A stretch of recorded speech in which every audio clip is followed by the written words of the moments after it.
not be suitable for very young audiences. Parental guidance is recommended. Ang programang ito ay naglalabas ng sensitibong eksena at impormasyon. Striktong patnubay at gabay ng magulang ang kailangan.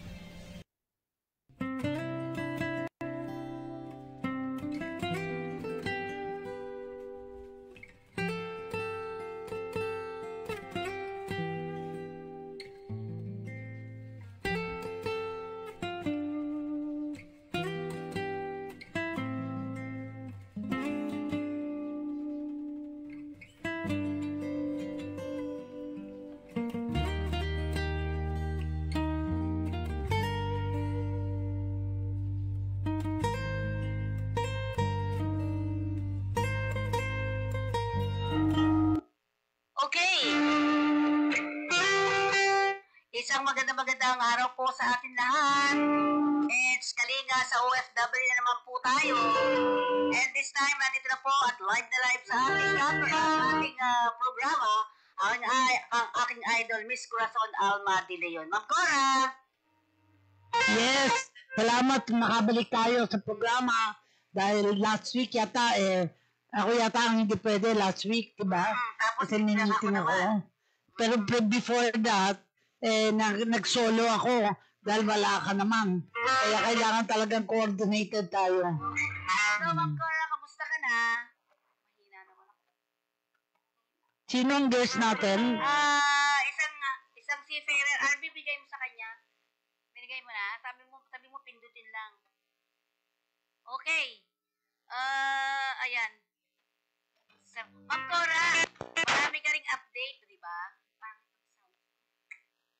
May mga update ka rin? May mga update, Ma'am Cora? Yes. May mga update ka rin? Okay ako. Pero ikaw yata walang no internet connection is unstable nakalagay. Start na tayo. Okay, at wala nga ako. Wala. Okay, at yan, wala. Walang audio. Walang audio, RP. Doon sa'yo. Ayun na, sinarado. Okay. Ayan, meron na. Meron na po. O yan. Wala akong pinipihit dyan. Okay. At syempre, makakasama natin dito ngayon ang isang ina at asawa ng isang seafarers. Hindi pa nakakapasok.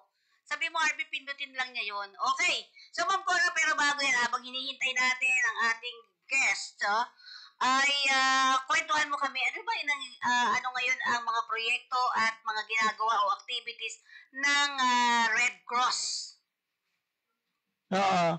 Kahapon, nagkaroon ng meeting para with the Department of Transportation, DOTC, Department of Transportation and Communication, para magkaroon ng opportunity yung mga sumasakay sa barko, sumasakay sa aeroplano, yung nagta-tricycle, sumasakay sa motor, sumasakay sa jeep, ay magkaroon ng membership sa Philippine Red Cross sa paniniwala na ito ay pagkakataon na magkaroon sila ng kung sakalit may aksidente, may access sila sa serbisyo ng Red Cross at saka mapanatili ang tinatawag na security at protection. Hello po!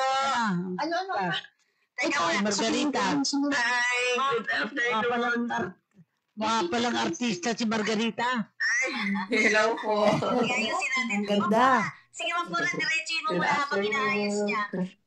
Habang inaayos niya, Ma'am Cora. So, Wala kang audio. Okay na. okay na. So, bilang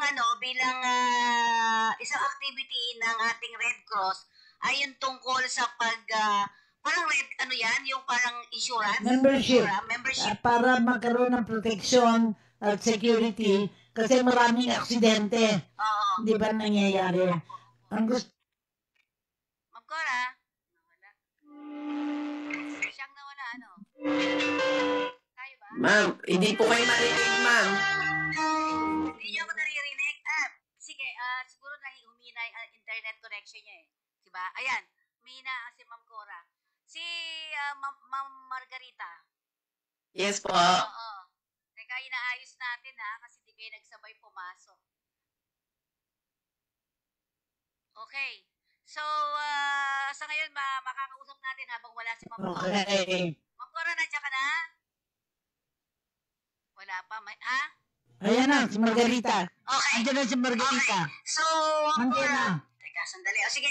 Ma'am Cora, yung pagpatuloy mo yung pagpatuloy mo yung sinasabi mo sa Red Cross.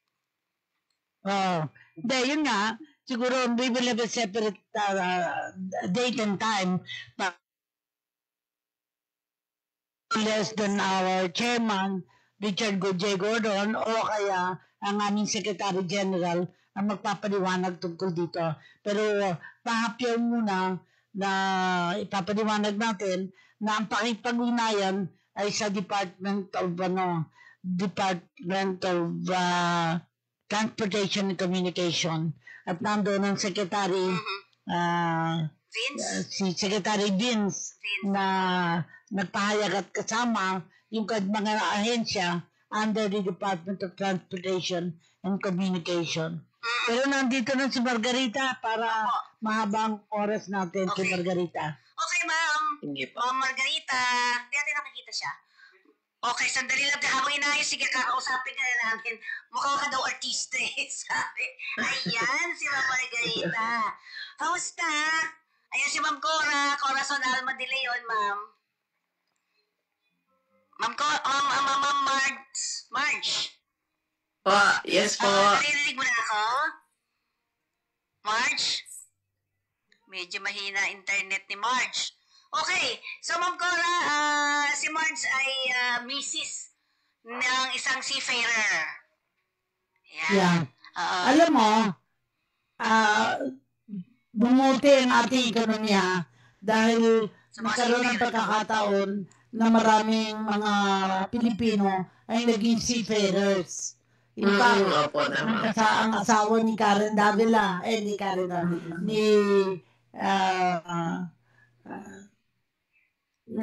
yung lumalabas sa TV? Si Cara. Si Cara David. Opo. Ang asawa niya ay nakasakay sa barko. Kaya kaanga-anga at na pinaliwanag na talagang hanap buhay ay nasa barko, nasa dagat, at nasa lupa doon sa mga overseas na workers. Pero tama naman si Fe na anyayan, ano ba yung buhay ng may asawa na hindi kagad nakikita ang asawa? Dahil matagal bago magkita kung kailan may bakasyon lang. Hindi katulad ng ibang every weekend nakikita ito maring Pasko, maring bakasyon. So ikwento mo yung buhay mo bilang isang asawa ng isang overseas Filipino na seaman. Kasi ang sabi nga pag seaman, you don't see the man. Always. Kasi matagal. Tama naman po. Kwento mo ang buhay mo. Yung pag-aasawa po kasi ng sima, yung pag may asawa ka po na seafarer, hindi po ganun kadali. Lalo na po dun sa pag nabuntes ang isang asawa, katulad ko po on my case po, yun sa dalawa ko pong anak. Pag buntis po ako, laging wala, pag manganganak na ako, siguro mga ilang buwan na po yun, wala pa po si husband. Tapos po, kung sino-sino po yung mga tinatawag ko, mga magdadrive na sasakyan para lang po dalhin po ako sa Maynila para doon po ako manganak. So, talaga pong napakahirap. Napakahirap po para sa isang misis po na talagang dinadanas mo po yun na kahit gusto mong tawagin yung asawa mo, hindi mo po kasi alam, ay wala pong signal kasi po nasa laot po sila. Ganon po kahirap. Pero ang maganda lang naman din po yung sa seafarer, yung asawa mo naman po responsable. Talagang makikita mo po na hindi kayo pababayaan na kahit na ano pong mangyari, nandyan po siya. Siyempre po yung pinapadala, yung financial po, yung support niya. Kaya lang, yun nga lang po, yung presence niya, lagi na lang pong wala. Napakahirap din po. Although, yung sa financial, sabi ko nga po, medyo okay naman po. Yun ano po. Correct, yun po correct. Yung... Kaya, medyo ang tawag doon may sakripisyo dahil parang solo parent ka during that time your husband is abroad. Pero because of the means of communication, nung araw problema yan. Pero ngayon, merong Di na. internet, Oo. Yes merong po. cellphone, Mm-mm. na kagad naman ako contact. Di ba? Actually, kahit na saang mundo, ay pwedeng makipag-ugnayan at nakakausap. Miss Opo. Mar, Tama ba ako? Miss Opo, Marge. yun pong mahirap po noong 2007, dun po sa panganay ko. Ano po, parang, ano lang po yun yung time po na yun, yung, hindi po talaga tumatawag si husband kasi nasa laot. Kasi po that was time, yung time po na yun po yung mga anak na ako. Hindi niya po alam, wala po siya. Kasi yung phone ko, na ano po, siguro po sa sobrang sakit na nararamdaman ko, bigla ko pong na, ano po, yung PUK po, Idwanel, alam niyo po yun, yung time po na yan. Yes. Tapos si husband po, tawag siya ng tawag din niya po ako makontak. Pero nandun po yung ano niya na siya po ay kinakabahan. Oo, hindi niya po ako makontak. Sabi niya, hindi ko maintindihan yung nararamdaman ko. Sabi niya, yun pala, manganganak ka na. Sabi niya, gano'n. Sabi ko, pasensya ka na. Sabi ko, kasi yung phone ko, hindi ko talaga siya, siguro sa sobrang sakit, first time ko pong manganak. Sabi ko, yun yung first time ko po na magka-baby. Hindi ko alam kung ano yung gagawin ko. Sabi ko, wala na akong matawagan. Sabi ko, yung mga kamag-anak ko nasa probinsya pa, Pampanga. Ako nandito sa Manila. Sabi ko, gano'n. Kaya pinagtatawag ko pa sila hanggang sa makuha ko po na ma-PUK yung phone ko. Hindi ang nangyari. Si husband, hirap siya makontak po ako. Kinabahan Talaga ang yun. tawag ko doon ay sacrifice. No? Opo, Dahil, sacrifice po. You are benefiting sa klase ng trabaho niya. Mhm. So, Miss Marge, mahina siguro ang internet nila. Ilan ang anak mo ngayon? Dalawa po. Dalawa pa lang. Oo. Mm-mm. Pero ibig sabihin, sa dalawa na yan, pareho mo ganun ang naranasan mo. Sorry po, medyo mahina po. Hindi ko po Ibig nakuha. sabihin, sa dalawang iyong anak, ay ganyan talaga yung naranasan mo, laging wala siya. Ma'am? Lagi siyang wala. Oo, nag-choppy po ata. Lagi siyang wala. Ganon? Nawala po. Nawala po yung signal. Hello po. Narinig mo na ako? Ay, si Marge naman ang nawala. Ayan, ang hina Okay, ng signal. mahina ang signal. Okay, pero ako naririnig ko kayo lahat, dalawa eh. Okay, so, ang tanong ko sa'yo ngayon kanina, ayusin mo. Sa ngayon ba, yung dalawa mong anak, ganun pareho ang naranasan mo? Yung pagka, naman po, yung sa sitwasyon naman po, kasi gagraduate na po yung mga bata halos magkasabay po. Days lang. Ito naman po ang senaryo. Si husband po kasi sabi niya, uuwi na lang siya sa katapusan ng April. Yung isa po pong anak, graduate naman po ng April 10. Ayun. Siyempre, dalaga na po sila. Yung isa sa April 29. Sabi ko sa kanya, kung hindi ka a-attend sa isang bata, huwag ka na rin umattend dun sa isa. Oo. Kasi kawawa naman, sabi ko kung hindi ka sisipot dun sa isa, anong mararamdaman ng isang mong anak? Sasabihin niya, bakit ganon? Oo. So, anong sinasabi ng mga bata pagka ganyan? Opo. Ano sinasabi ng mga bata sa ganyang sitwasyon?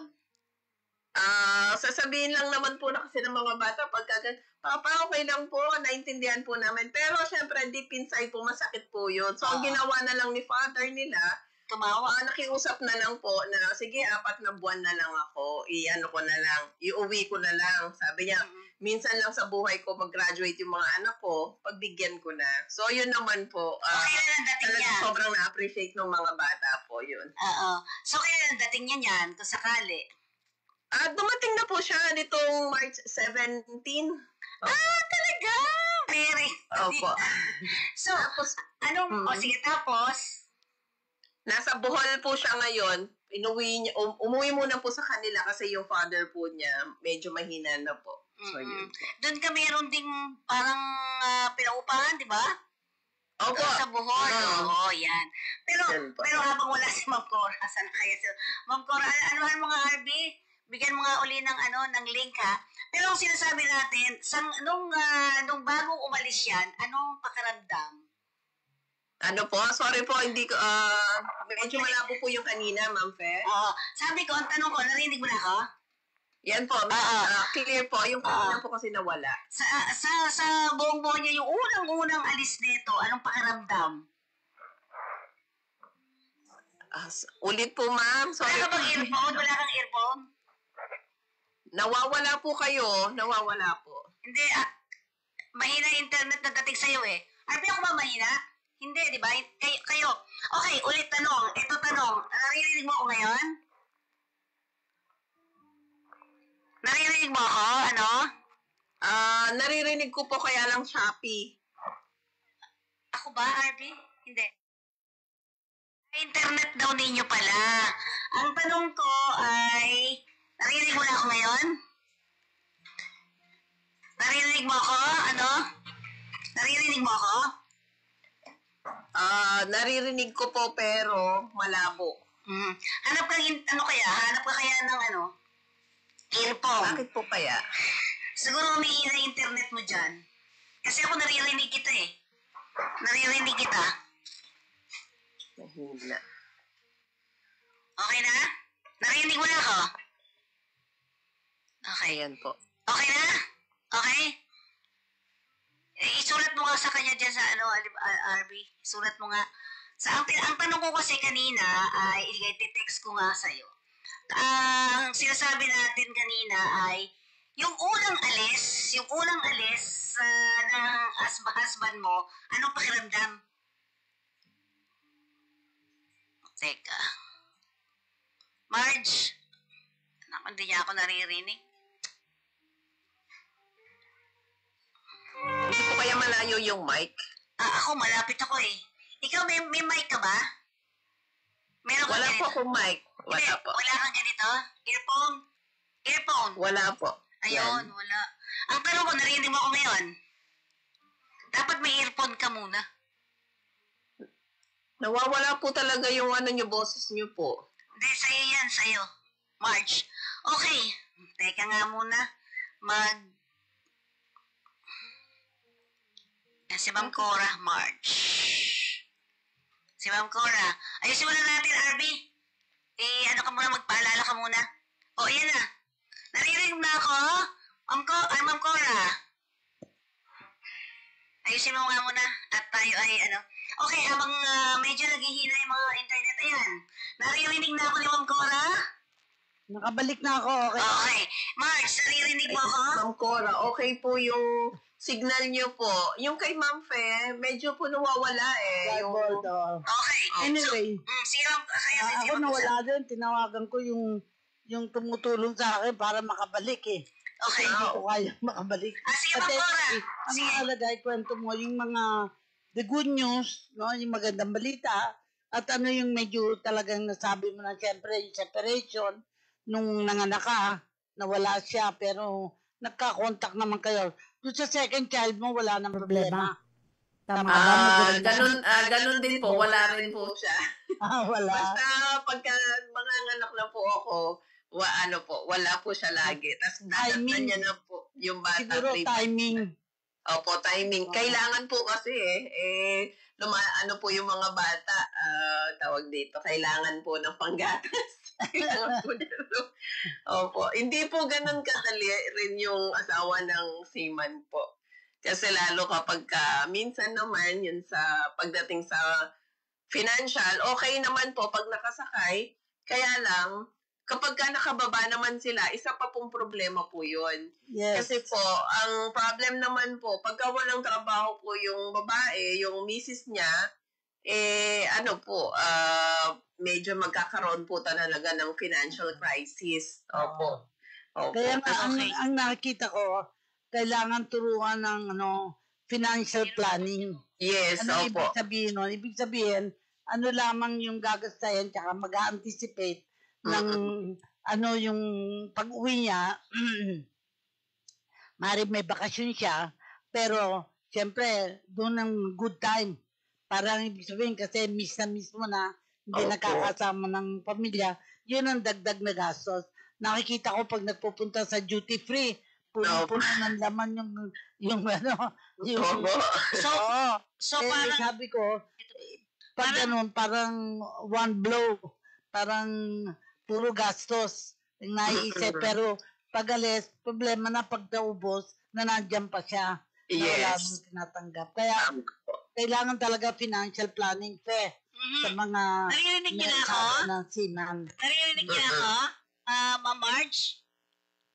At saka, other source of income. Kasi, Yes, kailangan po talaga yun. usong-uso yung mga online, di ba? Kaso, minsan, yung usong online, ang mga asawa, ang mga bumibili, imbis na nagbebenta. Kasi maraming gustong bilhin. Yun ang talaga problema.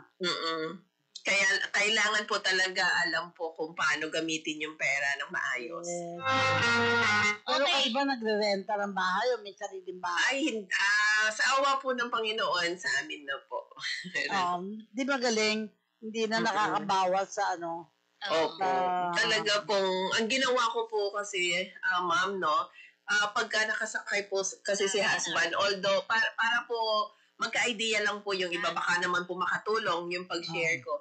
Ang sa akin po kasi, pagka nakasakay po kasi si husband, ang ginagawa ko po, pag may naipon na po ako, halimbawa po may naipon ng ganitong amount po, wala pa siya dun sa year, halimbawa matatapos, halimbawa po 2027, so, ginagawa ko po siya, nag-advance payment po ako kasi hindi ko po yan masabi kung hanggang kailan pa po ba pwedeng sasakay yung asawa ko or baka sa susunod po, magkakaroon siya ng sakit. Hindi naman natin po yon gusto. Kaya lang, ang sa akin lang po is yung iniisip ko na po kung ano yung pwede kong gawin para just in case lang naman po. So, ang ginagawa ko po na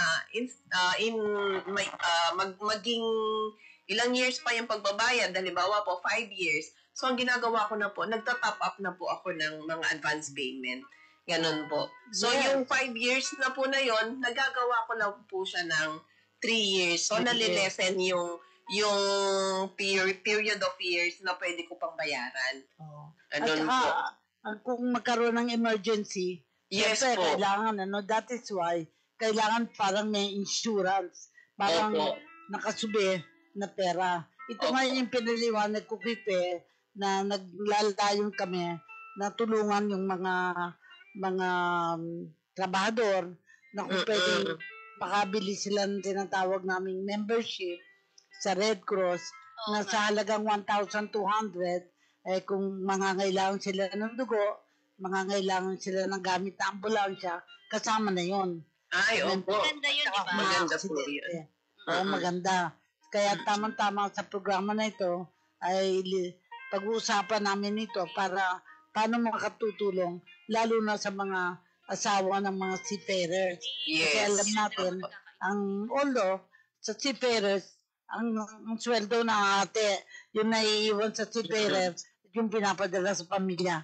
Magandang Tama programa yun di ba? Ang programa, Okay. So, naririnig mo na ba ako? huwag lang magkakasakit, walang emergency, di ba? Tama po yun. Oo. Pero pwede ka na ba? Naririnig niyo na ba Audio ako? mo? Hindi pa. Naririnig niyo ako? Hindi. Sige. Sige po, kayo Go muna. ahead. Kayo muna. Marge, naririnig mo ako? Narinig niyo ako? Ayan po, naririnig po. So, ang tanong ko kanina, sabi ko nga, nung unang alis niya, Ma'am Cora, sabi ko nga, anong naramdaman niya? Kasi ako may naramdaman akong kakaiba, sabi ko, ano yun? Meron kang naramdaman gano'n? Ay, wala na. Yung una pong alis po ni husband, siyempre po, nalulungkot ka, di ba? Parang iisipin mo, Solo ka na. opo, so lang po yung parang iniisip ko, kakayanin ko ba kaya, gano'n. Pero, siyempre po, nandiyan ang Panginoon po, di ba? Yung faith natin sa Kanya para mas maging strong po yung relationship ng mag-asawa po. Yun. So, yun naman po yung talagang pinanghawakan ko. Kasi, syempre po, may mga temptation po, di ba? Ganyan na pwedeng mangyari sa mag-asawa. Pero ako po talaga, sabi ko sa Panginoon, huwag kaming pababayaan. Awan po ng Diyos kami po yung relationship po namin is going strong naman po.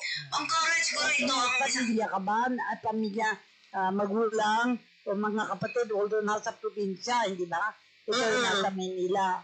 Pero kahit papano, hindi ka nag-iisa. Kasi Ay, opo. napakalaga yun Pero yung, Tama po. yung, Iba pa rin po kasi yung meron kang, yung time po kasi na yun, nung anak ko po sa 2 bata, nandyan po yung mother ko. Kaya talagang malaking bagay po talaga na meron ka pong, sorry po nawala, meron pong magulang sa tabi mo or yung mga kapatid na mas nakakatanda sa'yo, yung ginaguide ka po, sinasamahan ka po sa hospital. Ganun po. Correct. Mm. Anyway, nakita ko ang panawagan natin sa mga katulad mo ay tiyakin na yung pera ay hindi ang tawag sa Bisaya, uras bugas. Opo. Pag yung pera kasalat, di ba? Oo. Ang nakikita ko, mahalaga yung pananaw mo na hindi pa man kasi sinisingil sa isang bagay dahil may pera ka, pupunan mo na, babayaran mo na para dumating ang pagkakataon. Kasi hindi naman garantisado na pag nakabakasyon, pasok uli, di ba? Yes po, tama po yun. Paano katagal bago maghintay yung isang seaman bago makakuha ng trabaho? Noon po kasi, noon po, nangyari po kasi kay husband, medyo natagalan po yun kasi yung pandemic. Siguro po umabot siya ng mga after nung sakay niya na yon bago siya ulit nakasakay ulit, umabot po siya, ng siguro po, mga 6 months, gano'n. Wala.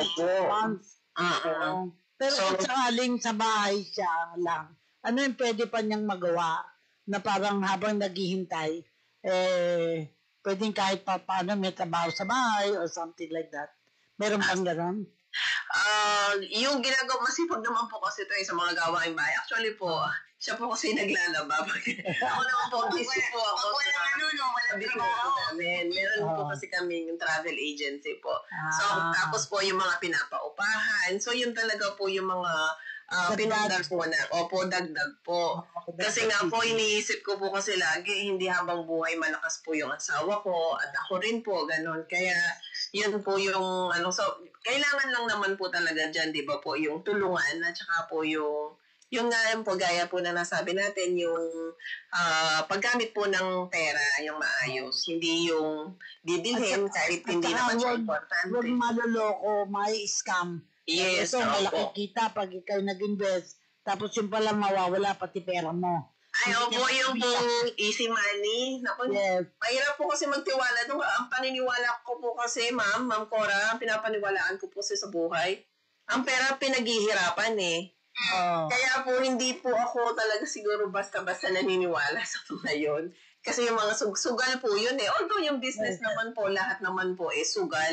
Kaya lang, ang nakikita ko po kasi dun sa mga scam po na yun, yung parang gagaya po ng nabanggit nyo, bibigyan ka ng pera, ay bibigyan mo sila, tapos patutubuan ng magkano. Sabi ko, ang laki naman, sa bangko nga, hindi kinikita yun. Yes. Di ba yung ina-analyze mo muna kung tama ba yung pinapasukan mo? Kasi, napaka-imposible. Sa lahat pinagpapawisan, pinagpupuyatan. Yan, sandali lang, magkakaroon ako ng pera. Di ba po? Yan po yung isa sa... Yun yung isang tinutulungan ko. Gusto kong i-mention na ito'y nakuha ng Paymaya. Pero sabi ko, konsultahin mo yung nagpapatakbo niyan. Parang baka meron lang na kasama dyan na ginagalaw yung pera samantalang hindi tama yan. Kasi may programa talaga ang Paymaya na sinusunod ng maraming tao. Pero bakit sila na-scam? Yung anak, actually doctor ito, na-scam siya ng 157,000. Sayang. Hinahanap pa. Tinutulungan pa ng hanggang Central Bank para alamin kung bakit nangyari yon. Pero siyempre, lalabas, yung naloko, may nanloko. Hanap yung nanloko, di ba? Tite, naloko ka na ba, Fe? Walang manloloko sa akin, Ma'am Cora eh. Hindi na wala pa. Boses, kaya hindi ka pa nalaloko. Wala ka. Pero ang tanong natin, naririnig mo ba ako? Pagpapatuloy natin, meron po tayong, ano yung karanasan mo na gusto mong ibahagi para maproteksyon? Unang-una, di ba? Yung temptation, solo ka, mga lalaking maganda, matutunan, maganda ka, sasabihin ni, total naman, wala kang asawa mo. 2 years lang tayo dahil wala kang asawa mo. Kaya gano'n. Kaya ang tawag doon eh, pansamantalang partner. Opo. Nangyayari yun. Meron po yung iba na nanunukso po sila. Like, for example po, yung dito sa amin, dito sa Casabuena po, dito sa lugar po namin dati. Ano po, may mga, bata pa po yun, nagsik sa akin po yung, ano na po na yun, binata. Ngayon po, sabi niya sa akin, at sabi niya, ate, manood tayo sine. Tapos sabi ko, wag na ako yayain mo, yun na nakatulong ko, ikaw naman, Diyos ko, nalalaman na anak ko. Sabi ko, ganun po. May mga ganun po talaga, yung pupusuhin ka po, kasi natural po yun, di ba po? Pero, bilang babae po, alam mo naman po na may asawa ka po, di ba? Alam mo naman na yung mga anak mo, sa'yo, bakit mo pa gagawin po yun? Kasi alam mo namang masama, di ba po? Unang-una, masama po yun, di ba? Di ba po? Yun po. Kaya ako, pinapaniwan. Tsaka, pagka nasa Panginoon ka po, malayo pong mangyari sa'yo yun, yung mapahawak. Kasi, ang reverse picture naman, yung asawa mo, na ang feeling mo, ay hindi mo mapapagkatiwalaan. Merong mga ganun, ibang version naman yon, di ba? Ano nangyayari, parang, ang tawag ko doon, intimidated yung babae. Feeling niya, ay, nako, niloloko ko ng asawa ko. Tingnan ko nga, magloko din ako. Hindi ang kawawa ang mga anak. Dahil nape-prejudice ang mga anak. Ako, wala akong asawa, pero dahil social worker ako, alam ko yung nangyayari.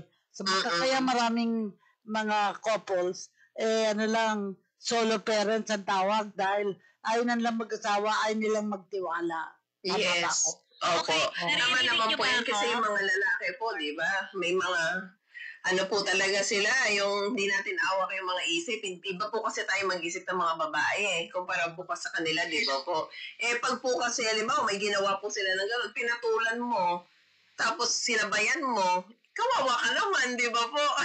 Ibig sabihin lang po nun, kung halimbawa yung asawa, sa akin naman po, awa ng Diyos yung asawa ko po, naman po, mabait naman po. Minsan lang po, may kwento ko na po, yun sa mga chat-chat niya, may nakita lang po ako. Tapos, ginawa ko po, kinausap ko lang po yung babae. Sabi ko,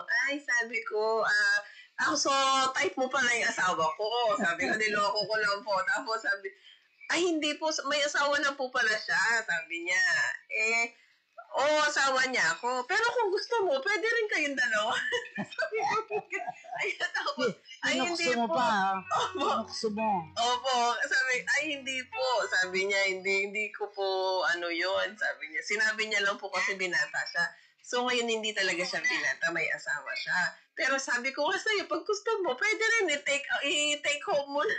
Sabi ko po, nagbibiro lang po ako. Kasi, alam ko naman po kasi, may tiwala naman po ako sa asawa ko. Siyempre, may tiwala rin naman, unang-una, yung tiwala ko sa Panginoon. Magtiwala ka rin sa asawa mo at sa sarili mo po. Kasi ako naman po, bakit ko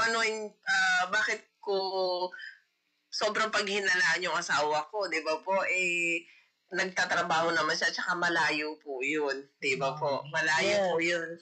Mahirap po yung, siguro kung nakakagimik lang po sila, sa sobrang stress na po ng utak nila, di ba po? Kasi mahirap po talaga sa barko.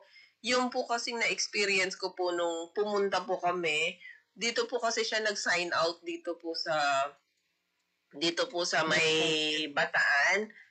Nakita ko po talaga, Ma'am Cora, kung ano po yung trabaho ng asawa ko. Alam niyo po although naman po siya, official naman. Kaya lang po kasi si husband, yung ugali niya po na ayaw niya pabayaan yung mga lower position po sa kanya. So, ang ginagawa niya po, tinutulungan niya. Nakita ko po yung asawa ko po na yung ang dumi po ng damit niya, puti, tapos yung naka-cover all po. Tapos, sabi ko, ang dumi ng damit mo. Sabi ko po gano'n sa kanya. Sabi niya, hindi. Sabi niya, tinutulungan ko kasi ng uling. Sabi, okay. Tapos po, meron pa po ako yung parang, yun naiyak po ako. Parang naiyak po ako noon. Kasi, yung pong time po na yun, yung pagkain nila, talaga po naawa ko sa kanila. Kasi yung pagkain nila, hindi po kasing sarap ng pagkain natin dito po. Yes. Opo, tapos ako sabi ko, kung ano na lang, Kung ano na lang. Sabi ko, kaya nga pag nagbabakasyon, siyempre tatanungin mo, ano ba yung gusto mong pagkain? Kasi magbo-blow kayo blowout kayo para matikman naman yung mga Although pag nagdadaong naman sila sa ibang bansa, marami sila naman pagkakataong makakain ng iba't ibang klaseng pagkain, di ba? Opo. Pero napakadalang po nun. Yes. Kasi sometimes it takes 2 months or 3 months bago makapunta sa isang lugar, di ba? Kaya katagal ba bago sila magdaong? Ano po, isang buwan po sila, minsan nasa laot, minsan 2 buwan, ganun po, nasa, ano po sila, gitna ng dagat. So, wala po talagang, Pero nakakatakot kung magkaroon ng punta sila sa lugar na may giyera o merong conflict.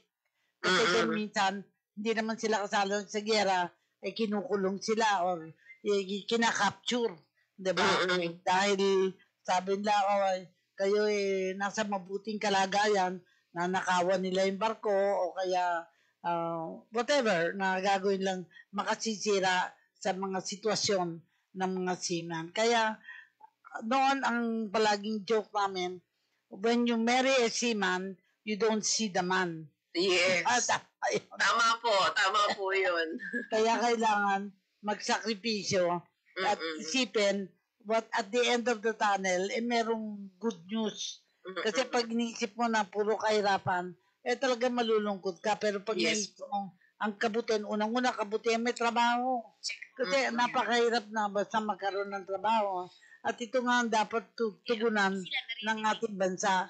Huwag na lang tayong umasa sa trabaho abroad. Umasa din tayo na habang nandito, pwedeng may trabaho. Parang in between, either abroad or here, merong pwedeng gawin.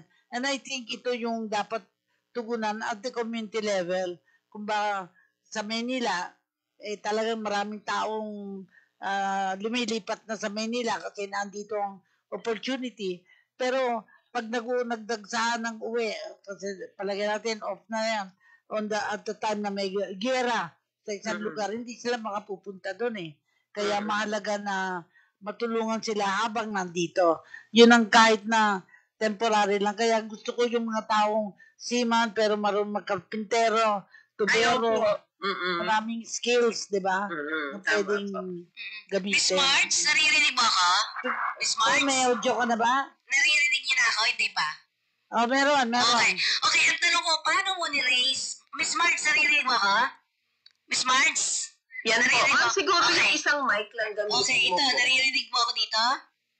Okay, ang tanong ko kasi, paano ni-raise ninyo yung 2 bata since wala siya?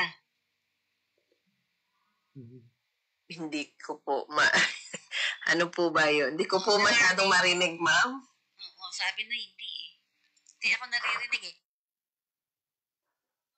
Naririnig mo ako? Yan po ba yan? Yung meron po part na malinaw. Okay. Pag po nasa side kayo doon sa isang mic, ang tanong ko ay,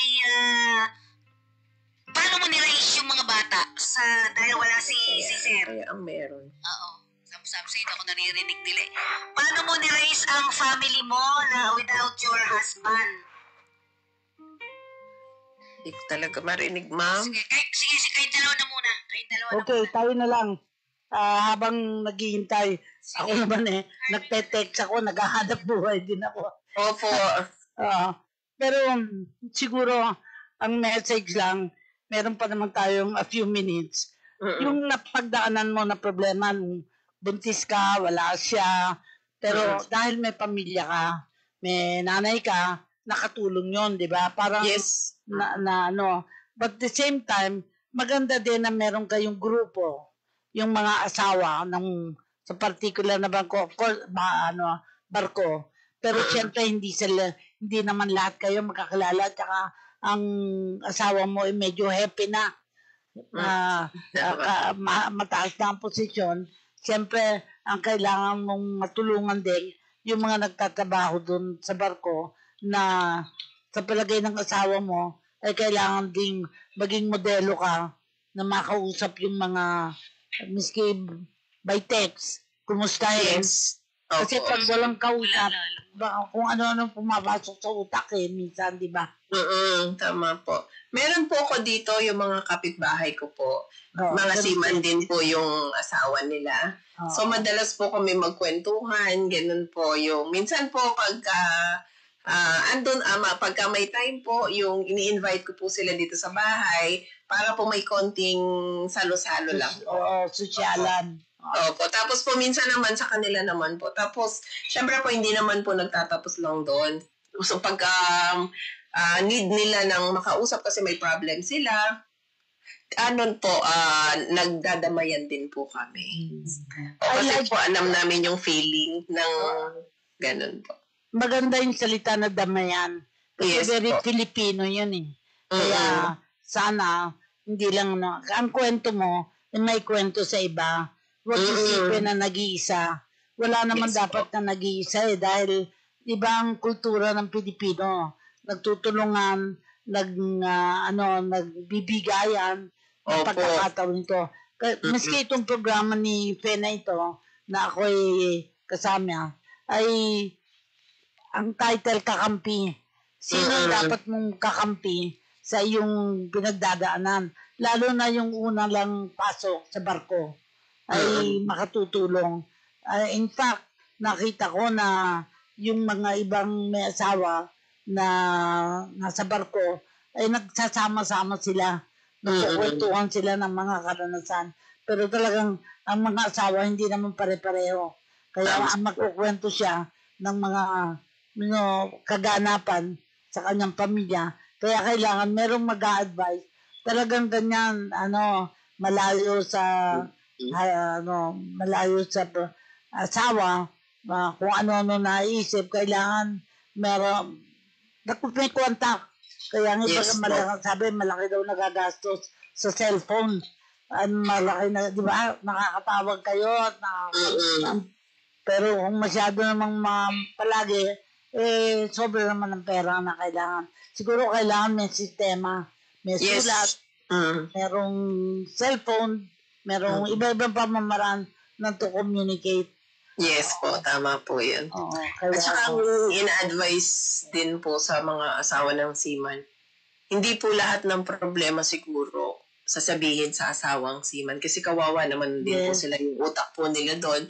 Baka mamaya kung anong gawin po doon, tumalon sa dagat. May mga ganun po kasi mga pangyayari po. So, siguro yung maging careful when it comes to yung pagkukwento. Oo, yung sa mga story na ikukwento mo siguro, piliin na lang kung ano yung medyo okay naman. At diba? Select. Ang i-emphasize yung good news. Yes, opo. Yung nangyayari sa mga anak. At saka i-motivate yung mga anak na mag-aaral para yung kanilang mga fathers will be proud of them. Yes. Kahit na malayo, magiging very proud. Pero okay ka na ba? Narinig ba ako ngayon? Meron na. So, sabi ko kasi kanina, Ma'am Cora, paano nire-raise ni Miss Marge yung mga bata para mas maayos, di ba? Nasa nanay ba yun o dapat dalawang pamilya? Dalawa, Mrs. at saka si Mr. Paano, Miss Marge? Yung po kasong kanina hindi ko nakuha. Narinig ko lang po si Mr. Yung po. Paano nire-raise ang mga bata? Paano mo sila inaalagaan? Pag maganda ang samaan ng mag-asawa, Okay, oo. pwedeng ma-relate din sa iba. Parang, example Si, ikaw Marge, paano? Anong ginagawa mo para mas mapapabuti yung kalagayan ng mga bata? Lalo na sa religion. Ma'am Cora, alam mo ba na si Miss Mars, pag alas 6 na, kahit nasaan siya, meron silang dinadasal sa naka-cellphone. Yeah. Miss Mars. daw po? Sorry po. Cellphone, di ba? Daw sa cellphone. Oo. Di ba? Ayaw po. Paano mo ginawa yun? Yung ko sa mga anak ko, basta 6 p.m. po, pumatak na po yung 6 p.m. kahit nasaan po kami, kahit nasa malayo po ako or sila nandito po sa Bulacan, tumatawag po ako para po ipaalala nila.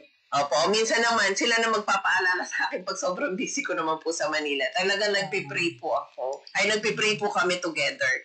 Kasi yun naman po talaga dapat, di ba po? Yung hindi tayo nakakalimot sa Panginoon. Correct.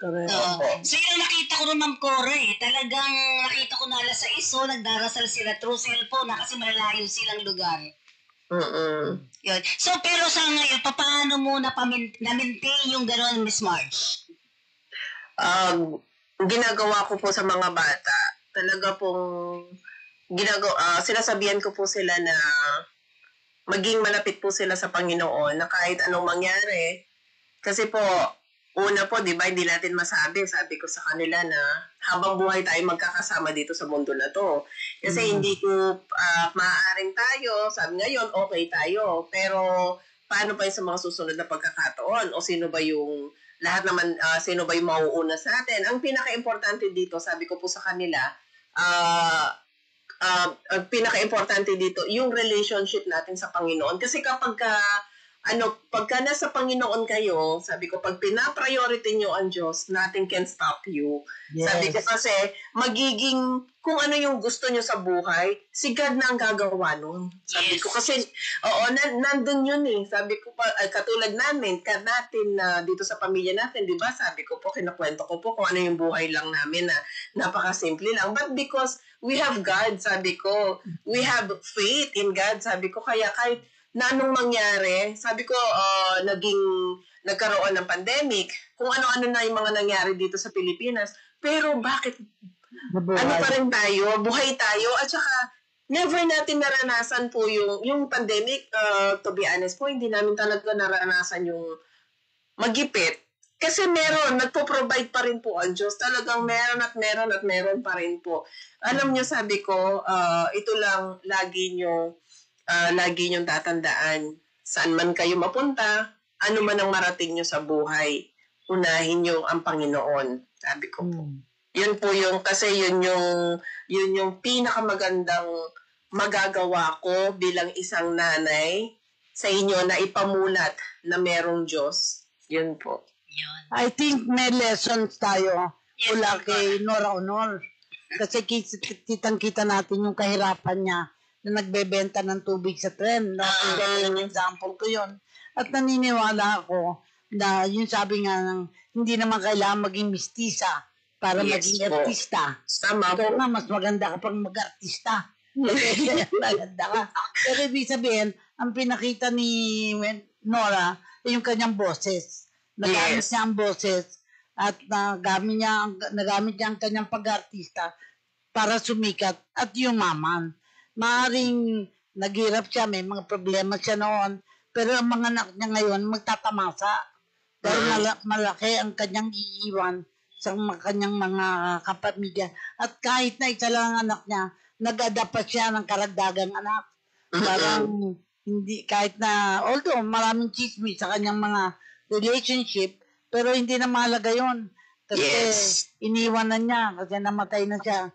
Siguro naisip niyang hindi na kailangan ipagpatuloy yung mga ganon at makasisira at nakasira sa kanyang pangalan. Napakaganda ng kanyang pangalan. Kaya nga, pag tinawag kang superstar, kahanga-hanga at in-honor pa ng ating bansa, buong bansa. Yes po. O medyo okay na. Okay na tayo, oo. So, thank you very much, Miss Marge, sa mga experiences na pinadala mo. And of course, Ma'am Cora, bigyan natin ng pagkakataon, Ma'am Cora, relay mo sa kanya na bigyan natin siya ng mensahe, magbigay siya ng message sa ating mga kababayan. Miss Marge, messages. Message po sa mga katulad mo. Sa mga katulad mo. Una po, syempre po, kailangan ang isang asawa ng seaman, kailangan po maging malapit sa Panginoon para malayo po dun sa kung ano man yung mga tukso kasi hindi natin yan talagang maiiwasan yan. Pero, pag meron kang pananalig sa Panginoon at meron kang faith sa Kanya po, magagawa mo lahat yan na maiwasan po. And then yung pangalawa naman po, yung maging responsable sa paghawak ng financial. Lagi nating iisipin na yung pera na hinahawakan natin, hindi natin masasabi kung hanggang kailan itatagal. So, kailangan gamitin po natin yan ng maayos kasi yung trabaho ng mga asawa natin sa barko, hindi ganun kadali po yung mga trabaho po nila. Nandyan po yung pwede po silang mapahamak, pwedeng ma-abduct yung barko. So, maging responsable po tayo bilang treasurer, di ba po? Treasurer sa financial management po natin. Yun po. Ayan. Tapos, yung maging mabuti rin po tayo dun sa asawa po natin, no? Yung pagka nandito po siya, nag-stay dito, nagbakasyon, spend po natin yung time na makasama po natin yung pamilya. Magkaroon po tayo ng quality time sa asawa po natin at sa mga anak din po natin. Napakaganda naman. Okay, at tayo napapanood sa Taiwan ngayon. May mga nanonood sa Taiwan. Naku, thank you very much daw. At syempre, si Miss Emory Margaret Perocho, Sultan Ahmad Kader, Dennis Badayos, si Emma Dionisio Solis, Teresita Cruz ay nanonood sa atin, si Feli Ayate. Good afternoon po sa inyo. At si Ate Doc Santos. Ito yun si Ma'am Margarita. Ang ganda mo talaga. Yan. Hi, ganda. Nice to see you ulit. Kasi di ba nakasama natin ito nung nakaraan, Ma'am Cora, sa isang award. Fix mo yung mic. Opo, medyo yung po mic talaga mo. pala. Yes, opo. Sayang ang panahon. Okay. Pero ako naniniwala, napakaganda ng episode natin to kasi true story. Yes Kasi po. kahit tayo mag-uusap ng black and blue, kung hindi naman natin naging karanasan, hindi naman kapani-paniwala. Talagang ngayon, si Margarita ay talagang isang nagpatotoo siya, nagpaliwanag siya ng maayos, at kinukwento niya ang buhay niya, at yun ay tulong din sa kanya ng Diyos. Mahalaga yung naging oras natin na kasama si Margarita, at sana marami pang Margarita na maimbita natin para magkwento ng kalambuhay. Good news and bad news, kailangan tanggapin natin. Kasi Yes sabi po. nga ni Pe, dito sa Kakampi, ay tinutulungan natin yung naaapi. Hindi naman naaapi siya, no? Siya ang magpapaliwanag para huwag maapi. At ito Yes. ang ginawa niya ngayong hapon ito. So paniniwala ko, kailangan talaga ay mga Margarita ang kailangan. At sana masasabi ko, yung mga may magandang karanasan na nagdaan sa mahirap, pero ngayon ay okay na, parang si Nora Honor. Matuto tayo sa leksyon na tinuro sa atin ni Nora Honor, ang pambansang superstar. Yes. Napanood ko na lahat ng kanyang palabas hanggang siya'y mamatay at kailangan ma-honor talaga natin siya sa ating Opo. At saka po, aside from that, Nora Honor po is very nice po talaga. Yes. Napakabuti po niyang puso niya. Ayan. Thank you very much. Ito nga niya, ni Bibi Tortesa, yung humingi siya ng tulong, tinulungan siya. Tapos nung nagbigay pa si Nora Honor ng bulaklak at pinatawad pa sa utang. Bay, masarap yung ganong uutangan. Opo. Patawad ang utang. Ay, parang ako po yan. Ano po, may kwento ko lang po yung sa tito ko po. Sinanla po kasi ng tito ko po yung lupa niya sa akin in year 20. Ay, nawala siya ng boses. Pero silang dalawa nagkakarinigan. Oh, tingnan mo, RB. Ako hindi ko naririnig. Kung mo naririnig, kakaringinan sila. Sa'yo control mo dyan. Hindi ko na kaya yung nakikita ko naman yung pinsan ko na nagsusumikap, nag-aalaga po kasi. Nakita ko po kasi yung anak niya na nag-aalaga, yun sa mga hayop po, like yung kambing na pagka lumaki na, binibenta niya. Sabi ko, parang hindi ko naman kayang tong hawakan to. Di ba nang isoli ko na lang sa kanya. Sabi ko, basta makita ko lang na maging maayos yung buhay niya. Yes. So, ganun po yung ginawa. Bago. Yeah. Opo, hindi ko na, sabi ko, hindi ko naman, kung halimbawa dadating yung araw, pero hindi pa ngayon yun, matagal pa, kung mawawala man ako dito Pero sa mundo. total nag-aalaga sila ng kambing. So, imbis na ibenta yung kambing, lutuin na adobong kambing na maraming bawang, ay bebenta yun. Yes. Napakasarap ng adobong. Natikman ko dito sa Paranaque na hindi ko lang alam kung tinutuloy pa nila. Pero special na at mahal. Mahal kapag Opo, kambing. mahal. Mahal po. Pero napakasarap naman po talaga nung yun sa kambing. Yun sa akin, parang pareho po kami ni Nora Honor doon. Parang inano ko na po, sabi ko, ibibigay ko na po dun sa inyo. Yes. Kasi hindi ko naman yan, wala rin naman. Hindi na rin naman po makakabayad. Ay, naku, marami din akong karanasan na ganyan. Di ba po? Sabi ko, ipasa Diyos. Ang tawag doon, pasa Diyos na Yes. natin. Opo. Kasi at pa sa Diyos natin na bumuti ang kanilang katayuan. Yes, Kasi tama kung po. bumuti ang kanilang katayuan, we will benefit as well. Okay. Ito nga po, ang Diyos naman, hindi naman tayo pinababayaan. Yung ginawa ko, nakakabuti sa kanila yon. Tama po yun, sabi At niyo po. saka hindi natutulog ang Diyos. Yes Tayo po. natutulog, pero ang Diyos hindi natutulog. Pero hindi Natutulog ka natin, ba? Okay. Siguro dito. Microphone mo natutulog. Natutulog pa rin. sinabi yun, Naririnig niyo ba ako? Diba? dapat sila ipanalangin ng masama. Kailangan ipag-pray pa rin po yung good Problema. sa kanila. Diba? Okay. Maganda po yung buhay. Tama po. So, Ang magandang buhay ay nalalasap natin kung maganda din ang ating pananaw Yes sa po. buhay. Halaga yun. okay. Tama po. So, maraming salamat sa inyong dalawa. Thank you very much. Ma'am Cora, huling salamat po. Thank you. Huling message si Ma'am Cora. Afternoon. Thank you. Ma'am Cora, message mo bago kita bitawan. Yung mic mo next week. Opo. So, with that, maraming salamat sa inyo lahat. And of course, ito po yung Good Friend Nicodemus. Thank you, Miss Margarita. And of course, my idol, Miss Corazon Alma de Leon. Thank you very much. God bless. Medyo malabo po talaga yung mic po ni Ma'am Fe. Pero maganda po, ay maayos naman po yung si Ma'am Cora naman po ay binakapan po kayo. Kaya maganda pa rin yung conversation po natin. Mahalaga kasi ang panauhin. Ayoko kasi nangyayari na dalawa lang kami. Ano ba ang karanasan na ibibigay namin? Samantalang pinag-uusapan, OFW. Yes. Kung di man asawa, mismong OFW. Maganda pag nakauwi ang asawang ma-interview din natin. Ay, Ano ang sige kanyang po. pinagdaanan? Total happy na siya. Hindi naman siya basta seaman eh. Kaya maganda. At ang sacrifice mo, na you don't see the man, but you can trust him at yun ang napakalaga. Darating ang panahon na lalo pa kayong aasenso. And I hope, magkaroon ka din ng pagkakataon dahil maliliit pa naman ang anak mo, ay bumuti yung kalagayan. At alam ko na nakakapagpautang ka. Yung mga hindi makabayad, ipagdasalin mo na lang makabayad. Ganun na alam mo. Kasi nga po maging mabuti tayo sa kapwa-tao. Yes. Di ba po? So, thank you very much sa inyong dalawa. Thank you very much. Bye-bye. Hello po. Bye po.